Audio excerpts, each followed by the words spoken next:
Welcome to the Rental Report. It's raw, it's unedited, it's just two self-proclaimed rental industry advocates, players, professionals. I'm MacKenzie Wilson. My other co-host along with me is Hart Togman, and Hart is the CEO of Rent Panda out in beautiful Ontario. I'm here in Alberta. I run the largest Facebook group in Alberta for landlords called the Alberta Landlord Community. I'm excited too, and I think talking about rentals is what we do day in day out with clients and customers and all of that. And so just talking shop with another rental expert is awesome, and I think there's a lot of value in our brains and in those that we work with. So let's get it out there, and excited to get started.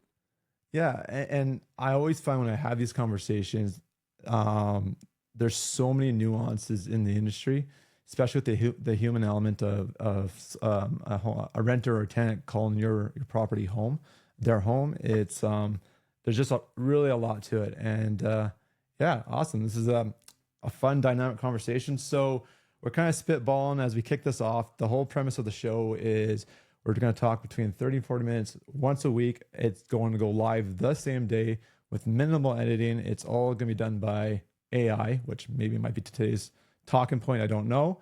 And it's simply that. It's sharing best practices, observations, news, really anything just related to the industry if we were talking around the water cooler. Yeah, and I think telling maybe the inception story of our first conversation, Mackenzie, would be awesome because we were at a conference together, and as the industry is, all the conferences seem to happen in the same week, in the same days, in the same afternoon, and we were actually impromptu carpooling from one conference to another. And we got stuck in Toronto traffic as one does, Yeah. and we got an hour and 45 minutes each way, I think it was, to just talk shop. And we realized that there is so much to talk about that doesn't get talked about, that doesn't get picked up in the news outlets. The ability to dive deep into micro topics that can really affect a landlord's life, an investor's life, a tenant's life, and their business was really cool. And so I think we just kind of like had a little spark there, a little bro spark in terms of Yeah. the rental industry. That was a while ago, and I think everyone gets busy, but now we are finally here to talk about all the things that we can't because we live 2,000 kilometers apart, so we can't get stuck in the car together Yeah, that's anymore, but we can talk about it. that's right. I was surprised you're going to bring up your Uber side hustle as a CEO, but you know, I appreciate that. Yeah, that's Fair enough.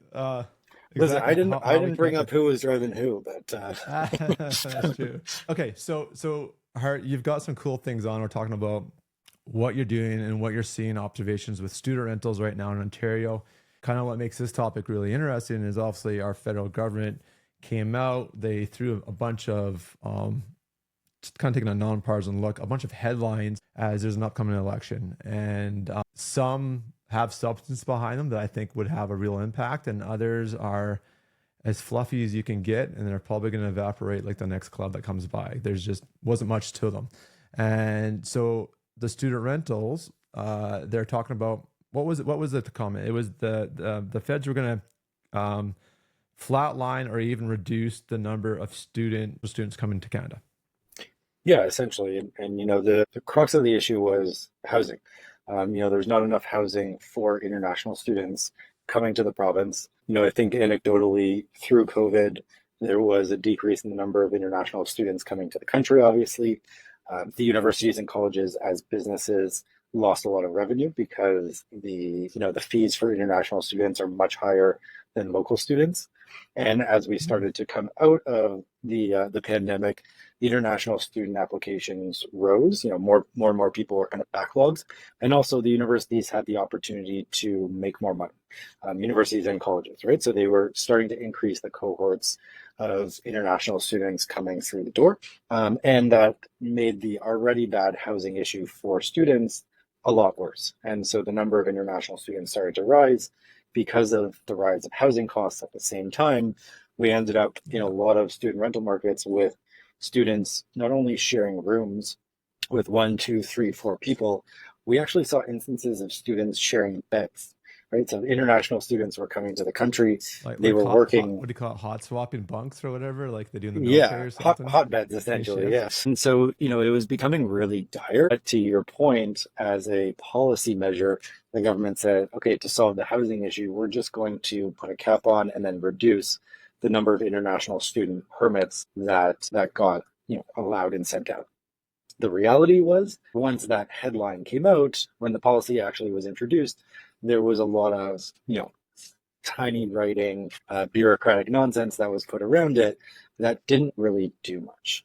So even though the number of international student permits technically was supposed to drop by 25 or 30%, there was some red tape around that, and a little bit of the stipulation was that it was actually only geared towards private institutions as opposed to public institutions.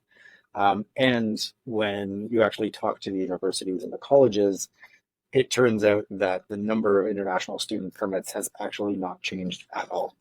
So the rather large numbers that we saw in 2023 and 2022 remain unchanged, and a massive cohort of international students has come to the country again in 2024.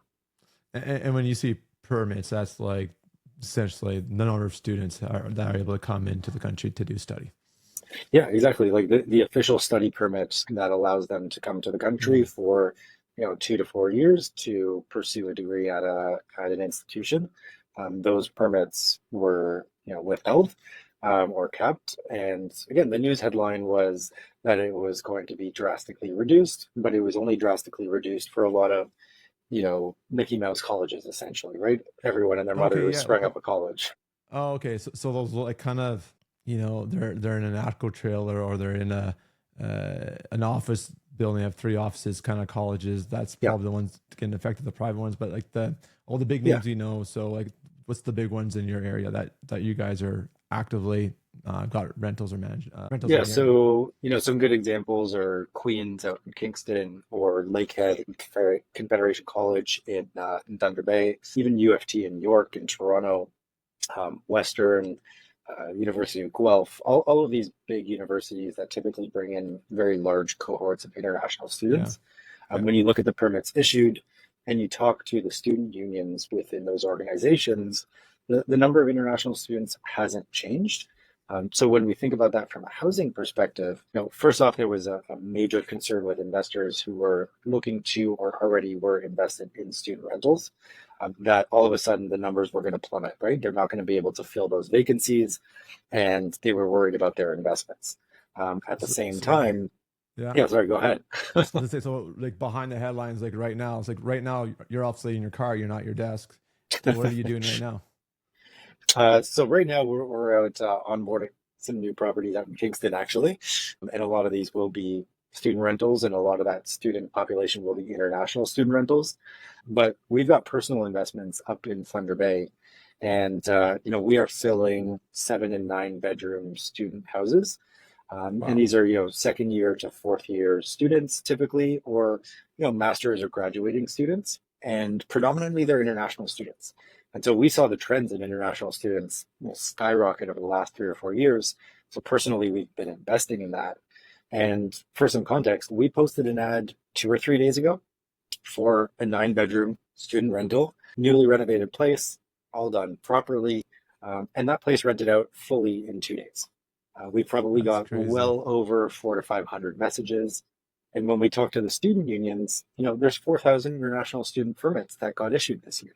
So there's just not enough housing for them. And the numbers that we're seeing when we're trying to rent out these places, that I wish I had 20 houses right now for international students with the volume that is coming through the door. Okay. Interesting. I got a couple questions here. So, one of the things I first learned when I started doing real estate landlord, real estate investing conferences across the country, particularly in Ontario, how much do you guys value the student rentals over there versus what I would value here in Alberta? I think this was always something that kind of like, not that you live in your bubble, but you kind of assume everything's somewhat similar until you're actually somewhere else like, oh, no, that's different. That's interesting. And obviously because your legislation environment in Ontario with your RTA, they don't have a fixed term lease.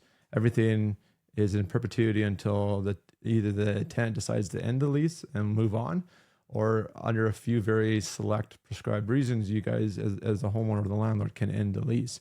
So it's far more desirable for you guys to actually have student rentals, where I look at it and I'm like, that's a lot of work because every year I got to put someone in there again, and I like when my tenants renew because then we just have a chat, we pick the new rent, and I say thank you, I give a little appreciation, and kind of carry on.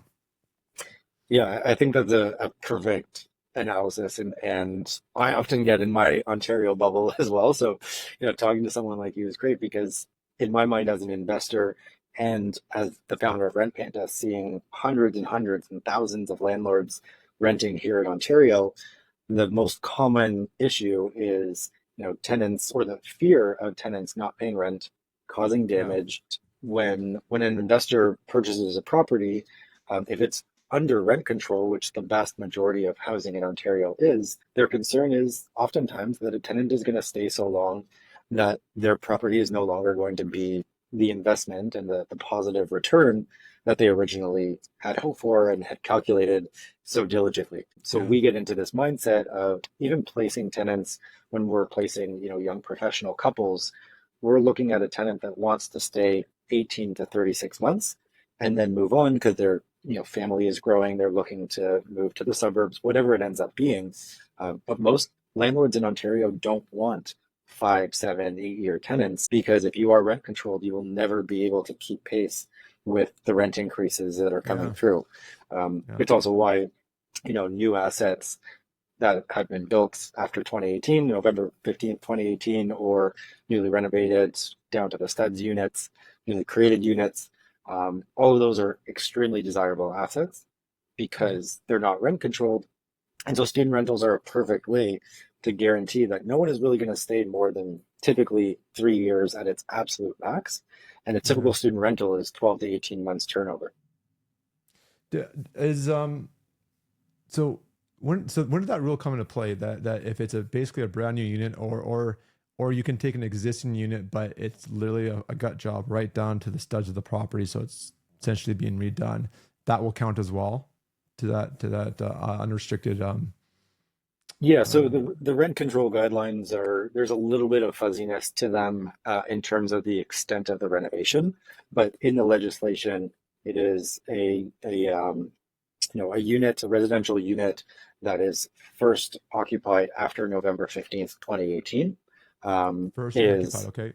yeah, is not under rent control. So any new builds, even if you have a single family home and you convert it into a proper legal duplex, typically the main floor and upper floor, which was a residential unit, would actually be rent controlled. And then the basement unit, which Oh, was not, will not be rent controlled. So there's some really odd grayness to nuances. that legislation and nuances. Yeah. But at its core and clean, a new build or anything past November 15th, 2018 is not rent controlled. Anything before that is. So when you look at the housing stock, the large majority is from before Oh, 2018. totally. I'm Yeah. surprised. Like, and that's, I mean, 2018 has been a while now. I mean, we're going on 4 years, probably five. And this has always been a stat I've wondered about, Hart.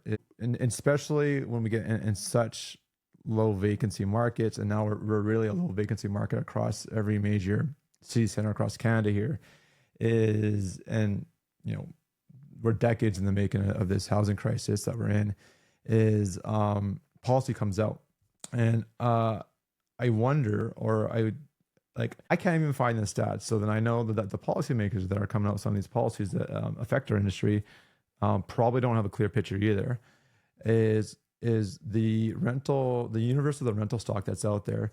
What is that demographic or market share between the do-it-yourself mom and pop landlord versus the large multifamily property management company that has the thousands of doors, or the REITs, or the businesses that own the properties directly? And I often hear that they make the assumption that these large businesses own the majority of the market, when in fact it's quite the opposite. I know Yeah. both you and I know it's the mom and pops are somewhere between 65 and 70%. It does vary by province, but Yeah. like that's substantial, right? That is, your kid's school teacher, that's the neighbor down the street. That's every day you interact, you're probably running into two or three homeowners that have that additional door on the side. Yeah. And those numbers are exactly what we found, from the data that we could pull.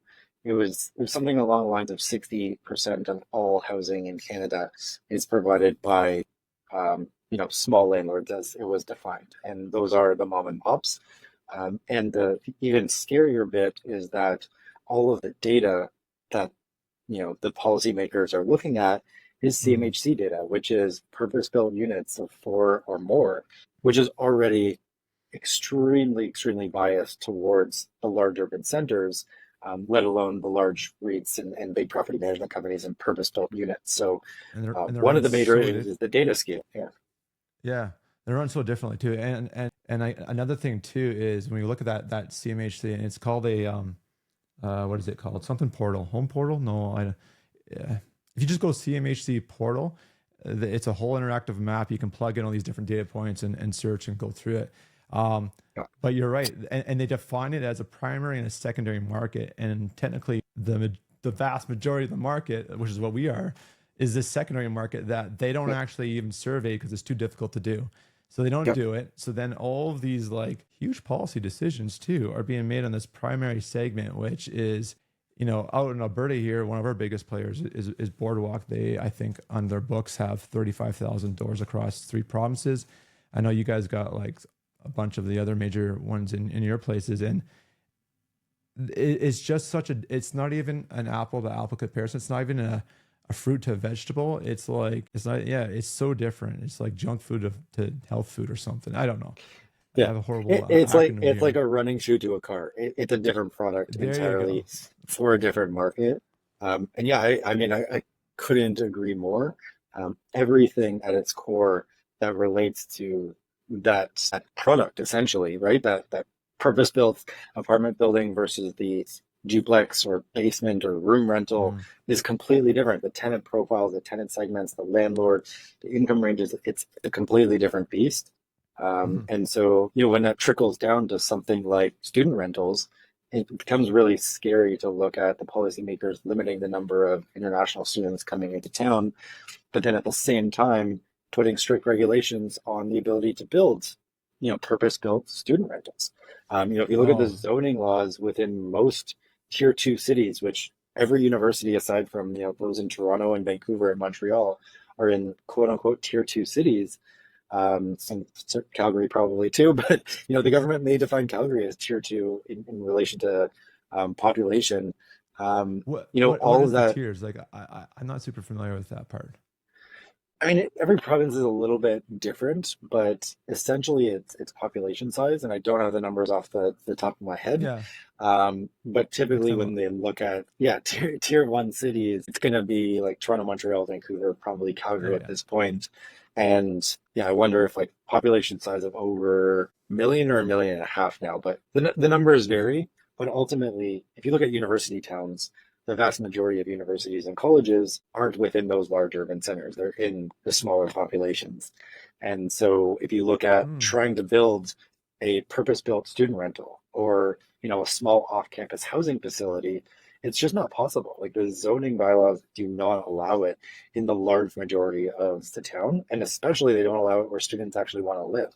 And so you end up with a situation where investors who see the potential are trying to build the housing stock for these students, and yet they're having to do it under the table because the government doesn't allow for it. The other crazy thing was, as soon as this international student permit issue came up, the government, just before or just after, also made the statement to universities and colleges and these public institutions that they need to be able to guarantee housing to a specific portion of their student population.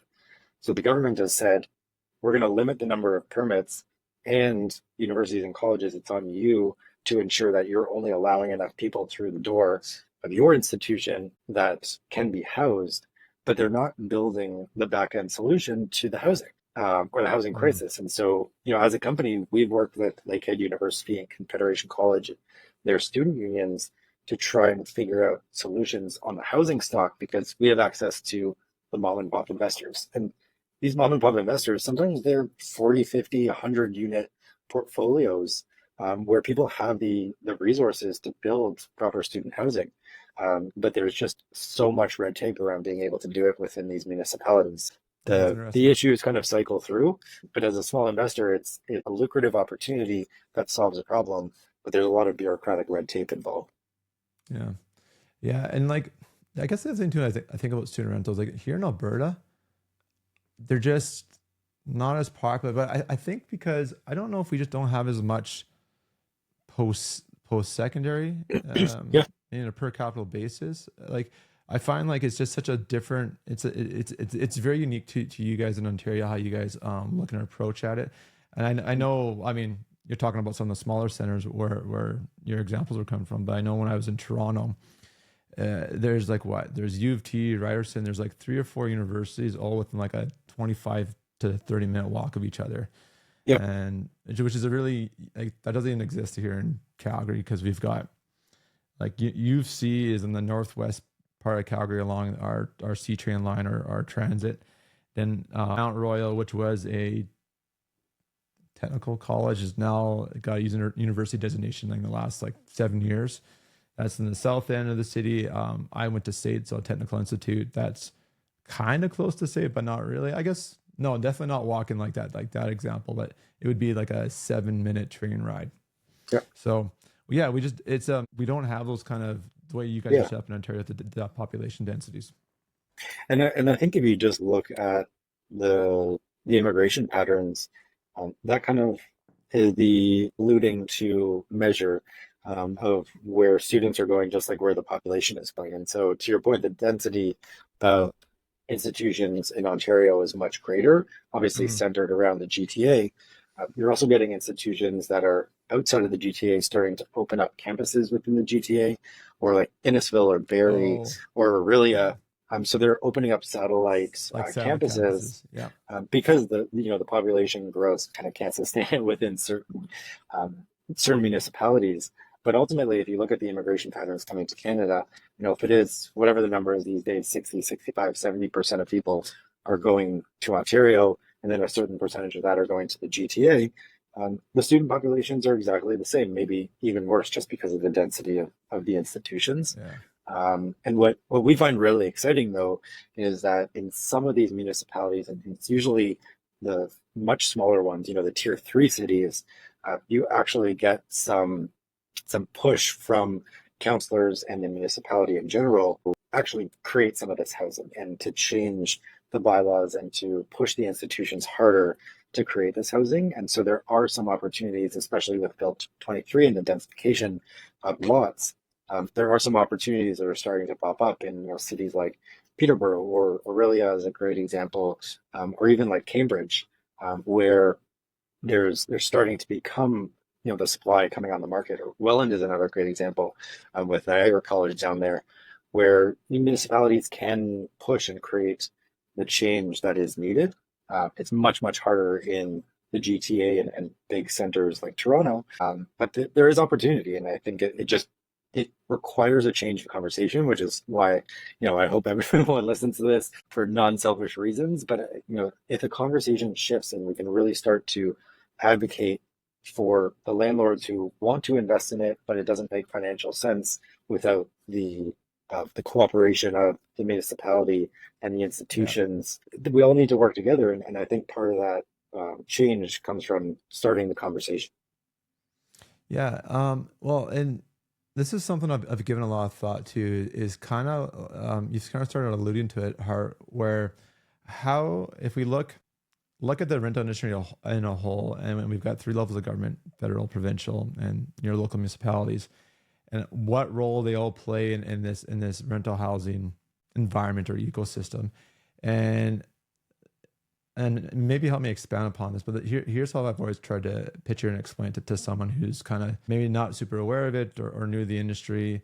Typically, that accidental landlord. So we've got so we're governed at the provincial level. Each province has their own RTA, the Residential Tenancy Act, and by the way, on a complete side note, the federal government's announcement of standardizing a lease across each province and territory, and there's 13, if I had done my geography correctly, different RTAs, and some are in complete contradictory of each other.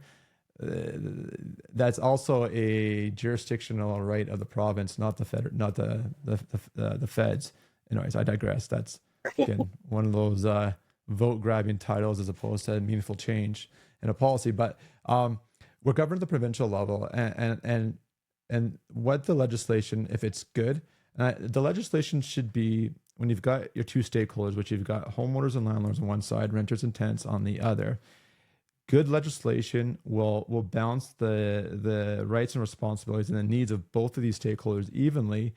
And if we're in that kind of balancing kind of position, then it does its job well, and great, and also has to do it quickly too. There's a time factor as well. But if it does it and it balances these two needs evenly, then that's good. If it favors one stakeholder over the other, you get generally a net negative effect. And what I mean by that, what you guys are seeing in Ontario and even in BC right now, is there's a lot of, I don't want to say the word favoritism, but there's a lot of grace given to the tenant side for whatever, can't do this, can't do that, or if you make mistakes, there's no problem. Where if the landlord, doesn't do their documentation or one of their applications correct, they reset the whole time. Or they're very strictly held to a much higher standard.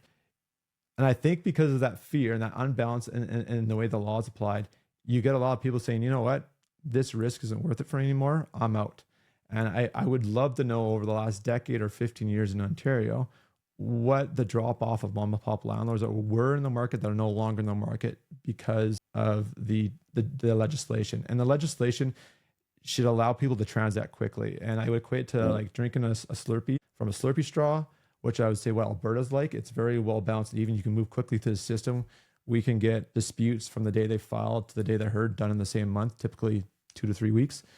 Where if it's like what you guys are in the situation where you've got 8 months of backup, it's kind of like trying to drink a Slurpee through a coffee, those little mixing coffee black straws. It doesn't impact the industry in terms of adding more business or economic. It's not an economic driver, but it's a huge influencer. So that's kind of where that provincial layer falls in. But really the biggest access to supply is done through zoning and bylaws at the local level. And the ease and how quickly you can get through that process to get a development and a building permit to build something new to add supply in the market can either be really expensive, or I know in something like Victoria, I believe, and I don't know about Vancouver, I know Toronto as well, from the day they apply to the day they can get shovels in the ground, we're talking years. And then you think about the risk factor of holding an expensive piece of real estate and how deep of pockets you have to execute, and will tolerate that type of risk to get the investment going, makes it much more challenging, and therefore less people are going to do it. So I mean, there's that layer. And then I think the feds come in where they have the pockets, they control things like mortgage approvals and the access to the monetary side of the business and the systems, where they can either add or ease safeguards to allow more people to get in the market through the financing side. So that's kind of how I envision the ecosystem kind of working. And you need this balanced approach, because, and one of the objections I hear when I make this statement is, well, you know what, if the tenants say, they usually say, well, I move, if what am I trying to say here? I'm stuttering. Let me repeat this. If the tenant will say, like, you know what, well, I have to live somewhere, the landlord, has kind of the upper hand a little bit, but to the extent is you can choose to rent from somebody else. And yes, it's a tight market, but again, that kind of relates to the other factors we're talking about. Yep. And I think you kind of said it there in its most simple form, that an imbalance is bad across the entire spectrum of policy, all the way through to day-to-day landlord and tenant interactions. Because your example beforehand in Alberta, your tenant wants to stay longer. You talk about the new lease price, they renew for another year. It's done, and it's a simple conversation that is also very transparent. And there may be a little bit more of a balanced housing market, but also housing stock because of the policy that's in place. Yeah, because everyone shares that burden, right? Of like, if the supply and demand, like, it's never going to be perfect. It's always a cycle. But if everyone is paying at market value, then that burden shared with the demand. Where in your guys' situation, your laws favor someone, the tenants that are in for 5 or 7 years, because all of a sudden now they're 30, 40, 50% or even more below current market rents. They don't want to move. And I've also heard of examples where, like, you've got seniors in like a 4-story walk up that have mobility issues now that they developed. They're almost imprisoned in their own home because they can't get in and out of the building easily. There's no elevator, but they can't move because they've been accustomed to the rent that they're at.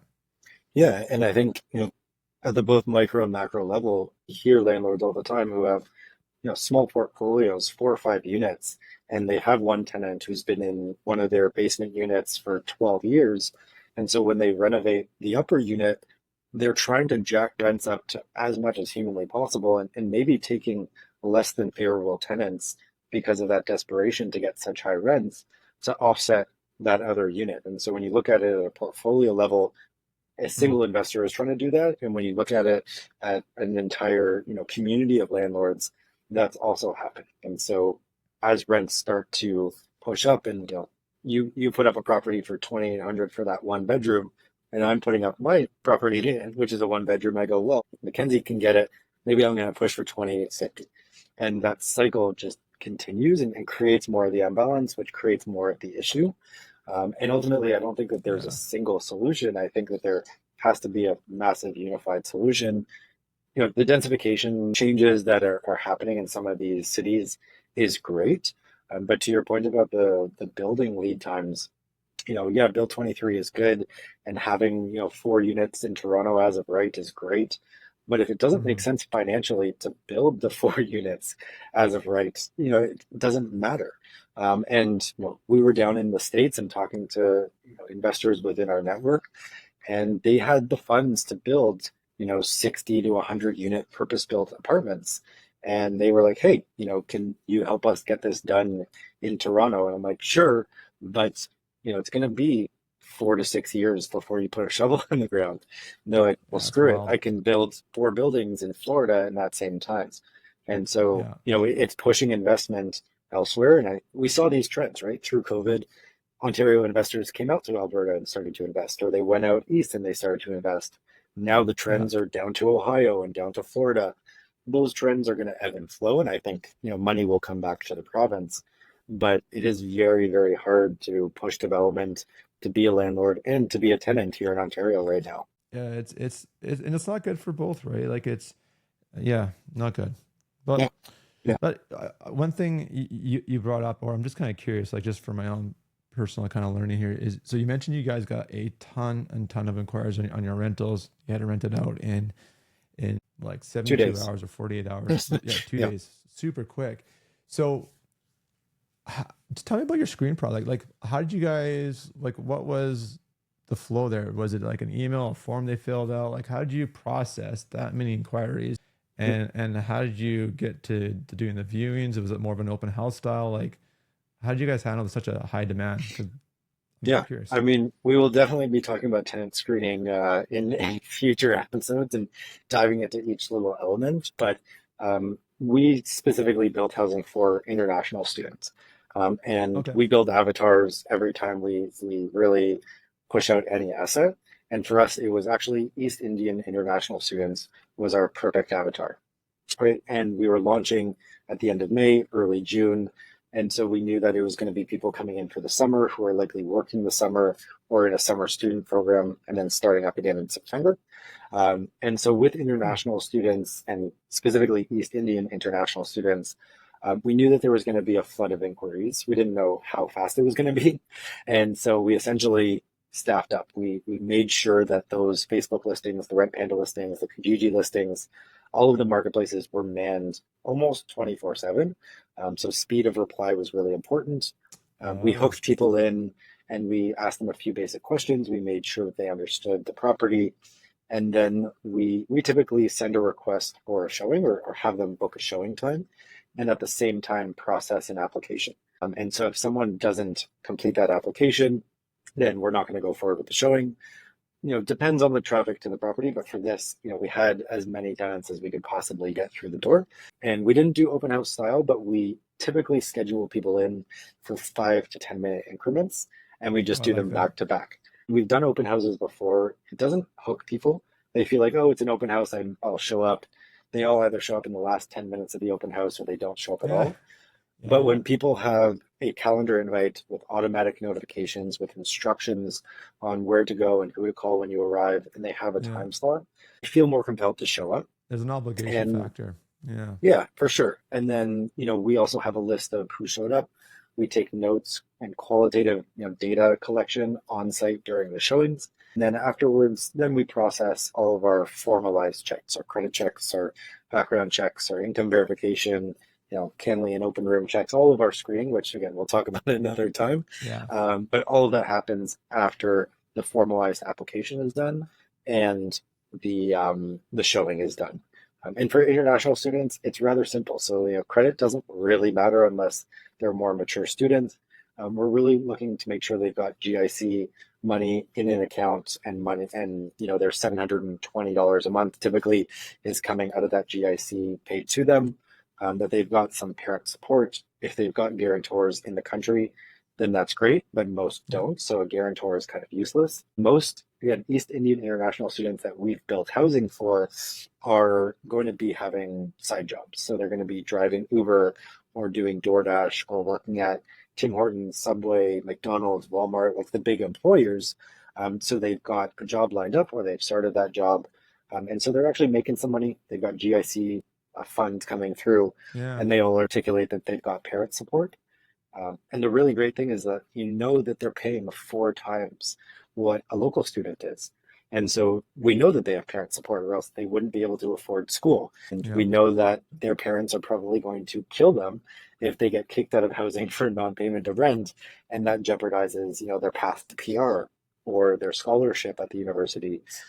So they have a lot of riding on the line. There's a lot at risk, or however you want to define that. That's very, it's very thoughtful. Yeah. Yeah. And we'll talk about, management of international students probably as another topic too later. But you in short, you have to manage them like a parent. And it's not a family that you're placing in a long-term rental that you can set and forget.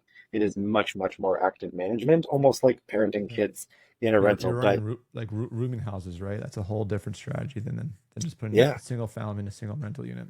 Yeah, and kids that don't know how to clean, that don't know how to take out the garbage, that maybe have never done that in their lives because their parents have taken care of that for them. So it's a whole other beast. But it's part of a conversation I have down the road. Let's do it. Yeah, for sure. Awesome. I think we're out of time. I think we are. Let's wrap it up.